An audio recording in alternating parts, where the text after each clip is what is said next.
Welcome to Week 9 of the Charlotte Preps.TV High School Football Report powered by Ortho Carolina. I'm Trip Rokes, and I'm here today with Tim Winters, and we're going to tell you all about this past week's games. We're going to look ahead to next week, and then we're going to unveil the Ortho 8, our rankings of the top 8 teams in the Mecklenburg and Union County areas.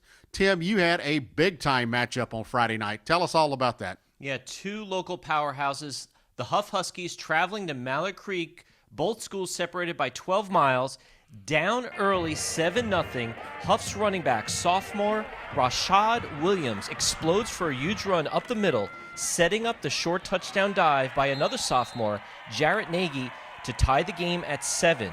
With the score tied at 14 late in the third quarter, Creek's James Smith hits a wide-open Javon Harbison for the go-ahead touchdown, 21-14 Mavericks. Hough strikes back quickly when Rashad Williams muscles through a few tackles on his way to an impressive touchdown run, tying the game at 21. Williams will be a back to watch for the Huskies in the next few years.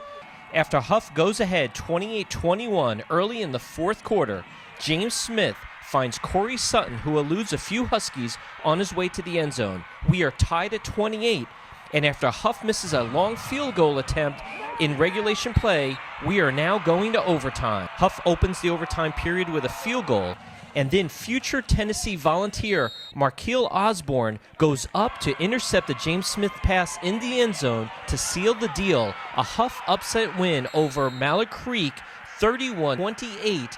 That is the first loss for Mallard Creek at home in 5 years, and their first loss in conference play since 2008.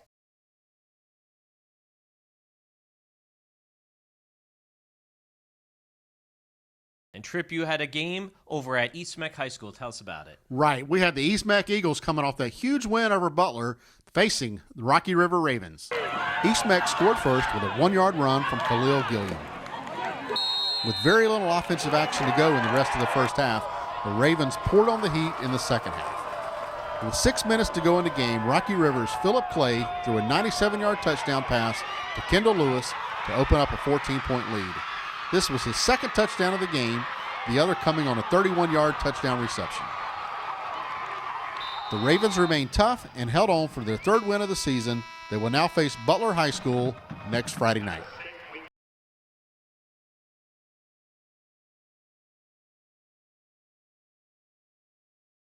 Tim, I know you were right on top of all the Union County action on Friday night. Why don't you get us started with that big game at Monroe?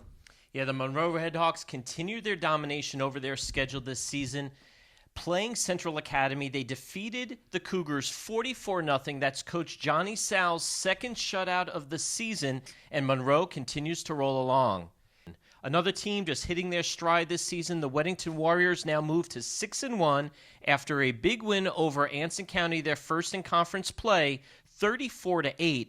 In the victory, Keith Duncan nailed a 53-yard field goal. That gives him 38 field goals for his career in high school. That is the all-time record now in the state. So congratulations to Keith Duncan. He also nailed a 24-yarder late in the game, so he's building on that record with 39 and counting.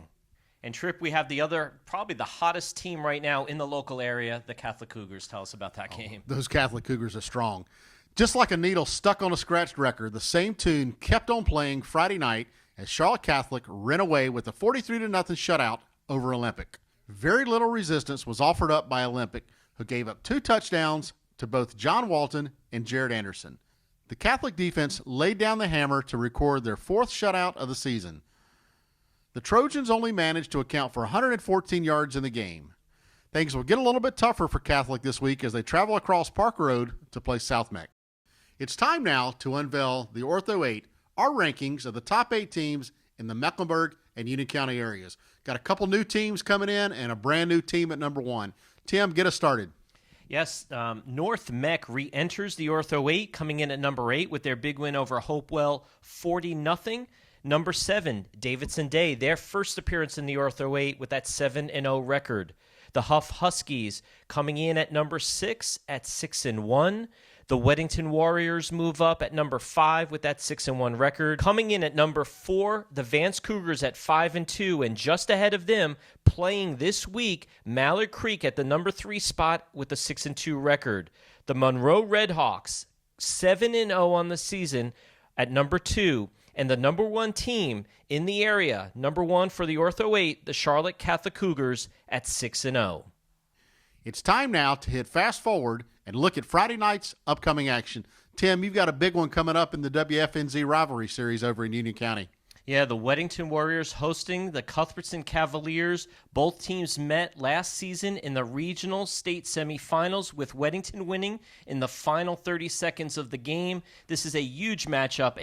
This is really a big win needed for the Cuthbertson Cavalier program. They are now 3-4. They need this victory big time. It should be a great game at Weddington Stadium. And the other big matchup in the area, let's go to North Charlotte, where we have the Vance Cougars at 5-2 hosting Mallard Creek at 6-2.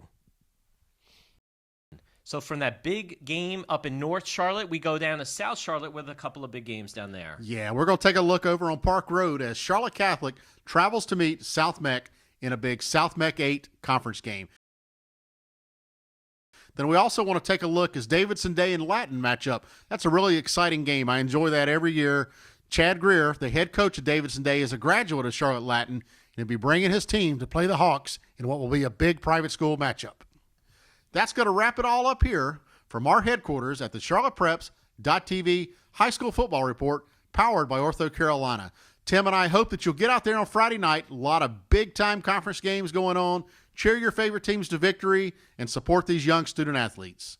Until we see you again, have a great week.